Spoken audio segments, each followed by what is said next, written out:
রাতের অন্ধকারে মাইকের মাধ্যমে যা প্রচার করে গেলাম খাঁটি কথা। আমি জানি না আমার কণ্ঠস্বর কতদূর পর্যন্ত যাচ্ছে। দেখবেন মুসলমানদের সব ঢাকা, চোখটা খোলা, আর হিন্দুদের সব খোলা, চোখটা ঢাকা। কেন বলুন তো? আমাদের জীবনে দুর্দশা এত, আমাদের জীবনের একতা নেই। একটা মুসলমান বাড়ির ছেলেকে একটা কেউ চড় দিয়ে দিলে ওটা মুসলমান পাড়া ঝাঁপিয়ে চলে আসে আমাদের ছেলেকে মারলে কেন। আর একটা হিন্দু পা ভেঙে রাস্তায় পড়ে থাকলে বাকি হিন্দুরা ছবি তুলে মোবাইলে দেয়, ওকে বাঁচাবার জন্য কেউ ছুটে যায় না। মনে রাখবেন, এই দিন যদি দেখতে না চান, আমি এখনো বলবো যারা বসে আছেন দয়া করে জাতপাতের বিভেদ ভুলে, ধনী গরিব বিভেদ ভুলে, বড় লোক গরিব লোক ভুলে গিয়ে এক হয়ে যান। হ্যাঁ, একতাই কিন্তু মহাবল।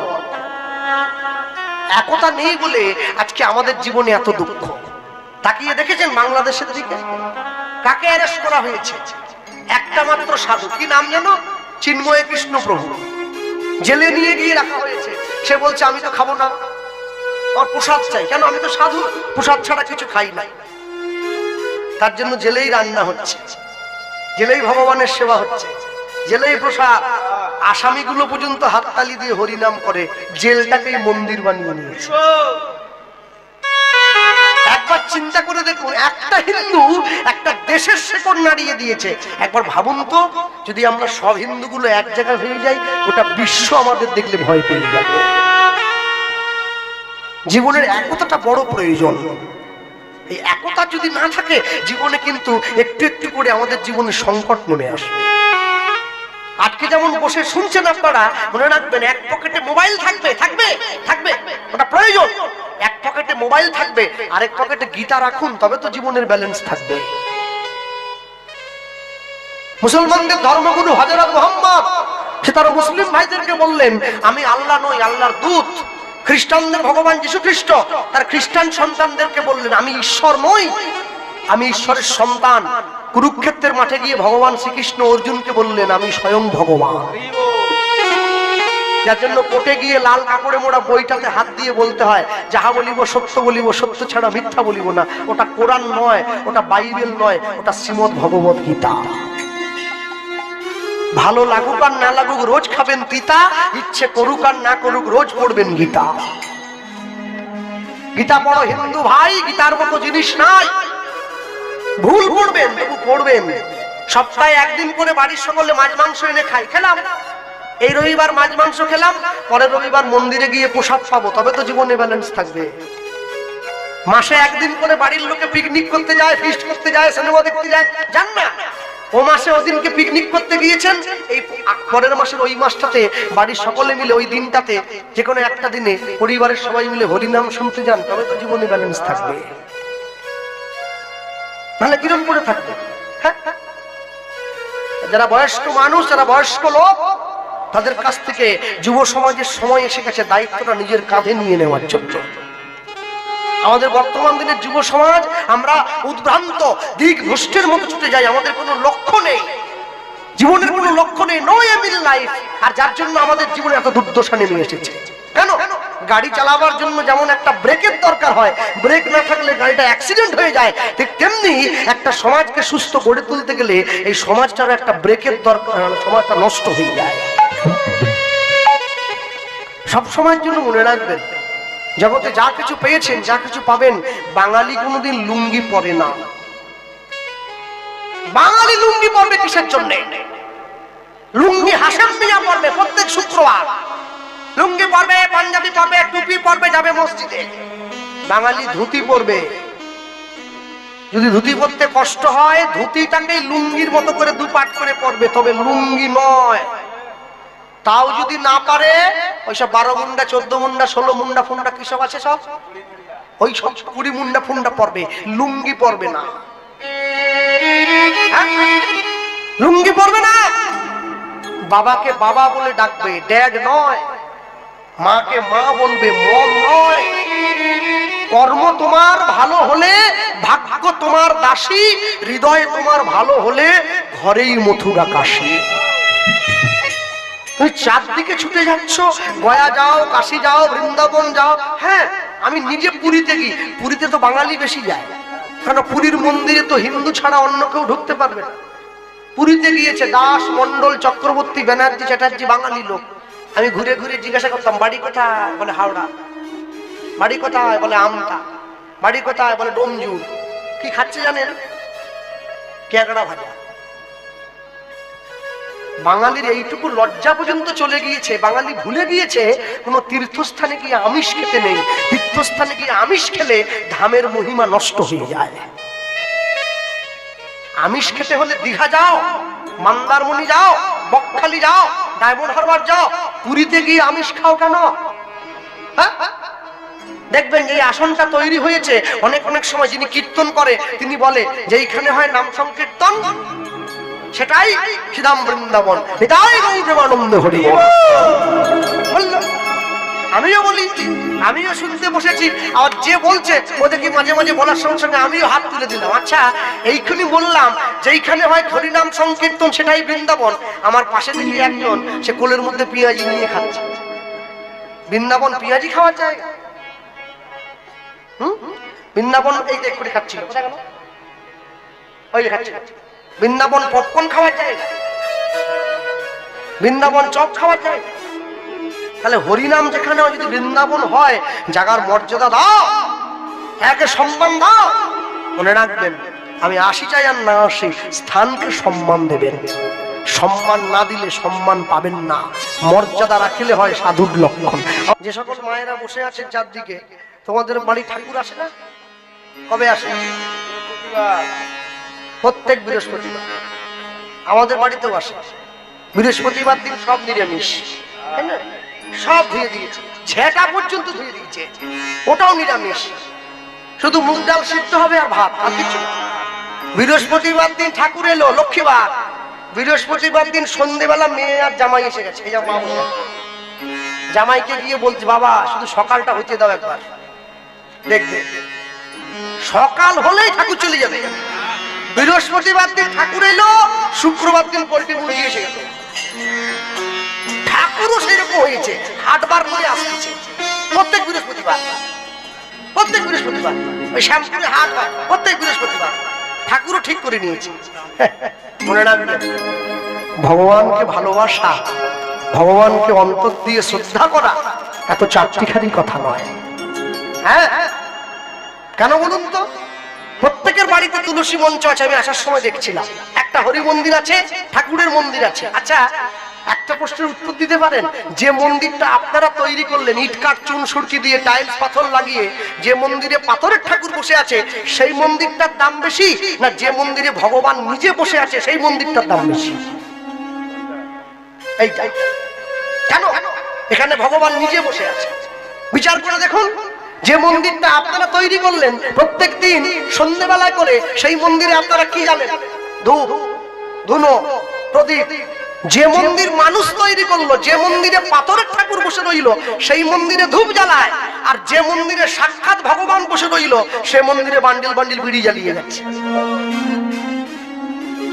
একবার বিচার করলো, যে মন্দিরে পাথরের ঠাকুর বসে আছে সেই মন্দিরে মানুষ কি দিয়েছে ভগবানকে? ফল, মিষ্টি, শুক্তো, বিচে কলা ভাজা, আলুর দম, কি ডাল, চচ্চড়ি, এসব দিয়েছে। যে মন্দিরে পাথরের ঠাকুর বসে আছে সে মন্দিরে ফল মিষ্টান্ন দেয়। যে মন্দিরে ভগবান সাক্ষাৎ বসে আছে সে মন্দিরে কেজি কেজি মাংস ঢুকিয়ে যাচ্ছে। এর জন্য বই পড়ার দরকার নেই, ভগবান চাইলেও থাকতে পারে না। মনে রাখবেন, ভারতবর্ষ সনাতন হিন্দু ধর্মের দেশ। যদি বলেন বাবা বিশ্বাস করবো কেন? ভারতবর্ষ তো ধর্ম নিরপেক্ষ, সবার জন্য না, সবার জন্য বটে, কিন্তু বিচার করবেন কেন? বাড়ির ছেলে মেয়েদের বই পড়াবার দরকার নেই, খাতায় লেখার দরকার নেই, স্কুল কলেজে পাঠাবেন, শিক্ষা অর্জন করবেন, কিন্তু মাঝে মাঝে ধর্ম চর্চাও করবেন। ভারতবর্ষের মাটিতে যতগুলো নদী আছে নদীগুলোর নাম একটু মনে করাবেন। গঙ্গা, যমুনা, নর্মদা, সিন্ধু, কাবেরী, সরস্বতী, ভগীরথী, রূপনারায়ণ, কংসাবতী আছে? আচ্ছা, এরকম কোন নদী আছে কি? রোকেয়া, রিজিয়া, সুলতানা, রুকসানা, এলিজাবেথ, মেরি কম আছে? নেই তো, নেই। এখানেই প্রমাণ হয় আমরা ছিলাম, আমরা আছি, আমরা থাকবো। মানুষে অনেক কথা বলবে, অনেক কিছু বলবে, সবার কথায় কান দিলে জীবন থেকে পিছিয়ে পড়বেন, চলতে পারবেন না। সবার কথায় কান দেবেন না। হ্যাঁ, ভগবান সব সইতে পারে, দুটো জিনিস পারবে না, একটা ভক্তের অহংকার, একটা ভক্তের চোখের জল। আজকে কীর্তন শোনার শক্তি আছে, বাড়ি গিয়ে ঘুমিয়ে পড়ছেন, একদিনকে শুনতে চাইবেন, গায়ের শক্তি থাকবে না, সেদিনকে কি হবে? সেদিন কি হবে? সেদিনের কথা চিন্তা করে আজকে শুনতে হয়। নিতাই চাঁদের চরণটা জড়িয়ে ধরে উদ্ধারণ দত্ত যেই নয়নের জলটা দিয়েছে, ভগবান আর থাকতে পারলো না। আমি আগেই বললাম, ভগবান সব সইতে পারবে, দুটো জিনিস পারবে না, ভক্তের অহংকার, ভক্তের চোখের জল। ভগবান জীবনে দুবার হাসে, কখন? যখন নার্সিংহোমের বিছানায় রুগী গিয়ে শুয়ে থাকে, ডাক্তার গিয়ে রুগীর সামনে দাঁড়িয়ে বলে, আপনার কোনো চিন্তা নেই, আমি যখন আছি আপনি বাঁচবেন। ভগবান হাসছে, ডাক্তারের দিকে তাকিয়ে বলে, হ্যাঁ গো ডাক্তার, তুমি যে ওকে বাঁচার গ্যারান্টি দিচ্ছ, তুমি নিজে কতক্ষণ বাঁচবে, তোমার সেই গ্যারান্টি কে দিল? বলে, না, একটু মনের জোরটা বাড়াচ্ছিল। আরেকবার ভগবান হাসে, কখন জানেন? যখন দুই ভাই ফিতা ফেলে জায়গা ভাগ করে, তোর 5 কাঠা আর আমার 5 কাঠা। ভগবান হাসে, কার সম্পত্তি কাকে দাও রে? যে ছেলেটি প্রথম তোমায় ডেকেছিল পিতা, শ্মশান ঘাটে সেই ছেলে তোর, জ্বালবে রে তোর চিতা, পুড়বে রে তোর সাধের দেহ, কর্মরবে পড়ে যাবি যেদিন শ্মশান ঘাটে বাঁশের দোলায় চড়ে। সবকিছু আমাকে সঙ্গে রেখে যেতে হবে, কিচ্ছু নিয়ে যেতে পারবো না। রাত জেগে কীর্তন করে বড় বাড়ি তৈরি করলাম, দামি দামি বিছানা খাট সোনা দানা কিচ্ছু দেয় না। আমার ছেলে আমাকে একটা জিনিস দিতে কিন্তু ভোলেনি, কি বলুন তো? একটা মাটির কলসি দিয়েছে, তাও আবার ফুটো। ওটাই আমার শেষ জীবনের সম্বল। আমি যখন ছোট ছিলাম, আমি নিজের বাবা মার জন্য কেঁদেছি, যখন বড় হয়েছি বন্ধু বান্ধবীদের জন্য কেঁদেছি, এদিন আমার বিয়ে হয়ে গেছে আমার স্ত্রীর জন্য কেঁদেছি, এদিন আমার ছেলে মেয়ে হয়েছে আমি ওদের জন্য কেঁদেছি। শেষ জীবনে হরিনাম শুনতে বসে আসনে বসে আমি যখন তোমার জন্য কাঁদতে যাব, আমি দেখবো আমার চোখে আর জল নেই। দুটো চোখের জল আমি সবাইকে ভাগ করে দিলাম, শুধু তোমাকে দেওয়ার বেলা চোখে জল আমার আর রইল না। নিতাই চাঁদের চরণটা জড়িয়ে ধরে উদ্ধারণ দত্ত যেই নয়নের জলটা দিয়েছে, সঙ্গে সঙ্গে নিতাই চাঁদ উঠে বসে উদ্ধারণ দত্তকে বলছে, উদ্ধারণ, তোমার চোখে জল কেন? প্রভু, কেন কাঁদছি জানো? একটা কারণের জন্য কাঁদছি। কারণটা কি? কারণটা অন্য কিছু নয়, তোমার বিয়ের জন্য মেয়ে দেখবো তোমায় বলে দিয়েছি, কিন্তু তোমার কৃপা ছাড়া তো মেয়ে খোঁজ করতে পারবো না, তুমি আমায় আশীর্বাদ করো। আর যেই বলেছে, সঙ্গে সঙ্গে নিতাই চাঁদ বলে উঠছে, আমি তোমায় আশীর্বাদ করছি উদ্ধারণ, তুমি চিন্তা করে দেখো, মেয়ে তুমি পাবে। উদ্ধারণ দত্তের মনে পড়ে গেছে কি ছোটবেলাকার বাল্য বন্ধু, বর্ধমান জেলার অম্বিকা কাল্লার গৌরীদাস পণ্ডিতের বড় ভাই সূর্যদাস পণ্ডিতের কথা। সূর্যদাস পণ্ডিত উদ্ধারণ দত্তের ছোটবেলাকার বন্ধু। এই সূর্যদাস পণ্ডিতের দুটো মেয়ে, বড় মেয়েটার নাম বসুধা, ছোট মেয়েটার নাম জাহ্নবা। দুটো মেয়েরই বিয়ের বয়স হয়েছে। দুটো মেয়ের সঙ্গে একটাও যদি প্রভুর বিয়েটা দিয়ে দিতে পারি না, আমার বন্ধুত্বের মানটাও রাখা হবে আর উপযুক্ত পাত্রীটাও পাওয়া যাবে। নিতাই চাঁদের হাতটা ধরে মেয়ের খোঁজ দিয়ে দিচ্ছে, হাত ধরে নিয়ে চলে যাচ্ছে, আর মুখে পথ চলিতে আর বলিতে, উলুধ্বনি পথ চলিতে আর বলিতে, পথ চলিতে আর বলিতে, পথ চলিতে আর বলিতে, তুমি গাহো গাহো কৃষ্ণ রাম মধুর নাম, হরি নাম, নিতাই গৌর হরি বল, মধুর নাম হরি নাম। তুমি গাহো গাহো কৃষ্ণ নাম মধুর নাম, হরি নাম,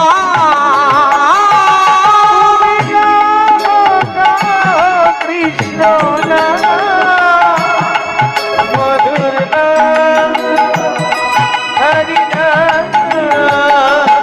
পথ চলিতে আর বলিতে, পথ চলিতে আর বলিতে, সম্মুখে আধার রাত্রি ওগো তুমি যে পথযাত্রী সম্মুখে আধার রাত্রি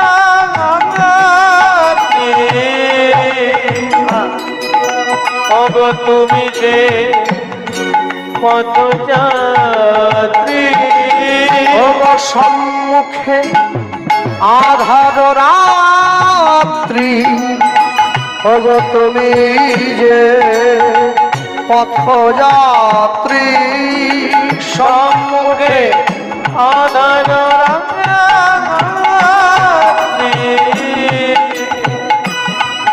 ওগো তুমি যে পথযাত্রী কথা বলিতে তার নাম পথে চলিতে তার নাম কবু বিপদে তার নাম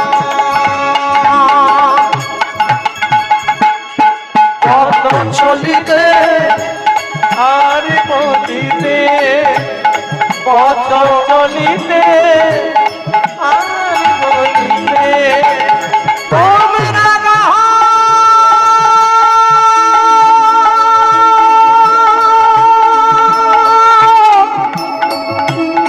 কৃষ্ণ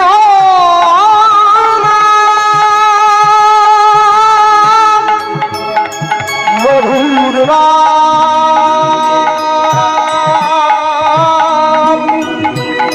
গাহ রাম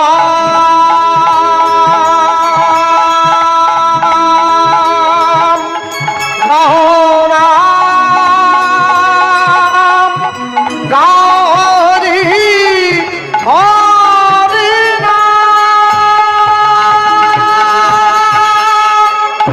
পথ চলিতে আর বলিতে তাই গৌর হরি হরি বল আর বলিতে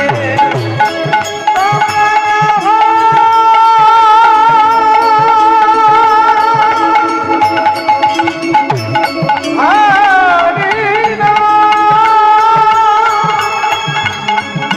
কৃষ্ণ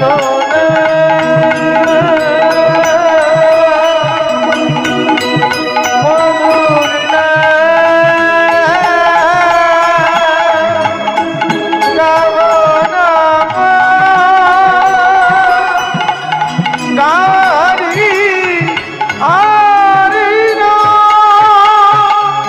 কৃষ্ণ নাম কৃষ্ণ মধুর নাম গাহরি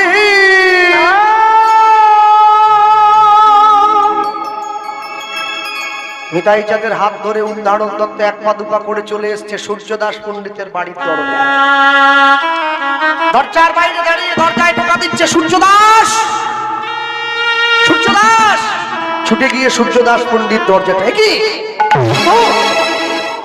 আমার ছোটবেলাকার বন্ধু এসছে বুকের মধ্যে জড়িয়ে ধরলো আস্তে বিপদের দিনে যে পাশে এসে দাঁড়ায় তাকে বন্ধু বলে বলা হয় বিপদের দিনে নিজের পকেটের পয়সা দিয়ে যে আপনার উপকার করে ওকে বলে বান্ধব আপনার আত্মার সঙ্গে যদি তার আত্মার মিল হয়ে যায় তখন সে আপনার আত্মীয় আর যে লোকগুলো 6 মাসে 9 মাসে করে এসে আপনার বাড়িতে ভালো মন্দ খেয়ে আপনার বদনাম করে যায় ওকে বলে কুটুম আত্মীয় আর কুটুম এক নয় হ্যাঁ আস্তে ভগবান যে কখন কাকে দিয়ে কি করাবে এ তো বোঝা বড় মুশকিল কারণ সবাই তো সবটা ঠিক বোঝে না